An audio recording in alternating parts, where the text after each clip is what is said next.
కుప్పంలో ప్రజాస్వామ్యాన్ని చంద్రబాబు గారు ఖైమా చేశారు. సాక్షాత్తు తన సొంత నియోజకవర్గంలో 1000 తలల విషసర్పంగా మారి ప్రజాస్వామ్యాన్ని కాటువేశారు. ఎంత దారుణమైనటువంటి స్థితిలో కుప్పం వెళ్ళిపోయిందంటే, నిరంతరం ప్రజాస్వామ్య పరిరక్షకునిగా చెప్పుకునేటువంటి ముఖ్యమంత్రి గారు తన సొంత నియోజకవర్గంలోనే ప్రజాస్వామ్యాన్ని ఇంతగా అపహాస్యం చేయటం అన్నది ఆశ్చర్యకరమైనటువంటి విషయం. కుప్పం మున్సిపాలిటీలో తనకు కేవలం 6 సీట్లే ఉన్నప్పటికీ కూడా, 6 మంది కౌన్సిలర్లే ఉన్నప్పటికీ కూడా, ఈ రోజున దినటువంటి మున్సిపల్ చైర్మన్ ఎన్నికల్లో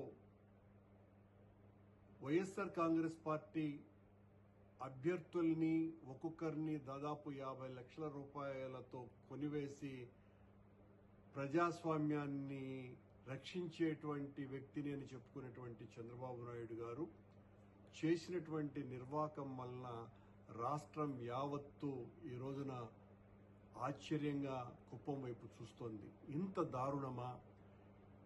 ఆ కుప్పం మున్సిపాలిటీని చంద్రబాబు నాయుడు గారి పార్టీ గెలవకపోయినా వచ్చేటువంటి నష్టం ఏమీ లేదు.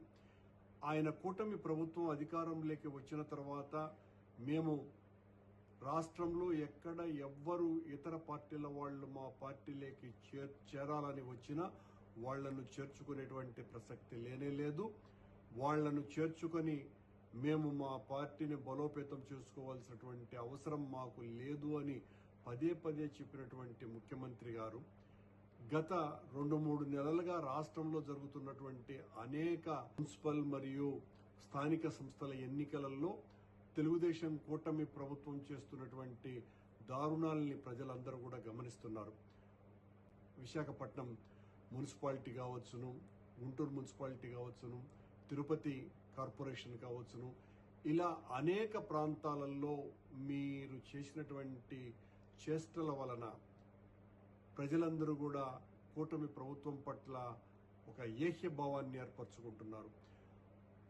జగన్మోహన్ రెడ్డి గారు ముఖ్యమంత్రిగా ఉన్నప్పుడు జరిగినటువంటి స్థానిక సంస్థల ఎన్నికలలో ఉదాహరణకు తాడిపత్రిలో కేవలం 1 సీటుతోనే అక్కడ ఉన్నటువంటి తెలుగుదేశం పార్టీ అభ్యర్థి అధికంగా మున్సిపల్ కౌన్సిలర్లను గెలుచుకున్నా వైఎస్ఆర్ కాంగ్రెస్ పార్టీ కానీ, మా నాయకుడు జగన్మోహన్ రెడ్డి గారు కానీ ఏ రకమైనటువంటి ఇబ్బంది వాళ్లకు కలిగించకుండా అక్కడ జేసీ ప్రభాకర్ రెడ్డి గారిని మున్సిపల్ చైర్మన్ గా ఎన్నుకోవటం కోసమని మార్గాన్ని సుగమం చేసి ప్రజాస్వామ్యం అపహాస్యం కాకుండా కాపాడమే కాకుండా ఆయన ఆ రోజున మున్సిపల్ చైర్మన్ గా ఎన్నికయ్యేదానికి సహకరించడం కూడా జరిగింది, ఏమాత్రం కూడా ఇబ్బంది పెట్టకుండా.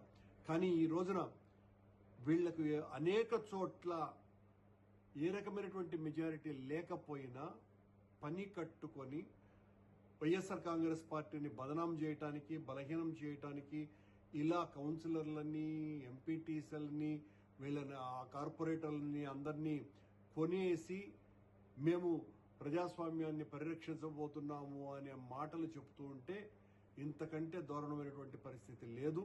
ప్రజలందరూ కూడా అన్ని గమనిస్తున్నారు.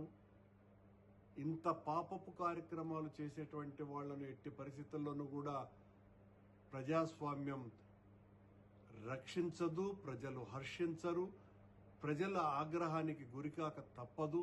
అది కూడా ఒక ముఖ్యమంత్రి సొంత నియోజకవర్గంలోనే ఏమాత్రము కూడా కేవలం 10 నెలలు ఉన్నటువంటి మున్సిపాలిటీలో అత్యధిక సంఖ్యాకులుగా ఉన్నటువంటి వైఎస్ఆర్ కాంగ్రెస్ పార్టీ కౌన్సిలర్లను మెబ్బెపెట్టి, ప్రలోభపెట్టి, డబ్బులిచ్చి కొనుక్కొని వాళ్ళు క్యాంపులో ఉన్నా కూడా వాళ్ళ కుటుంబీకులతో బేరసరాలాడి వాళ్ళనందరినీ కూడా బజారులో పశువులు కొన్నట్టుగా కొనేసి మున్సిపాలిటీని కైవశం చేసుకున్నామని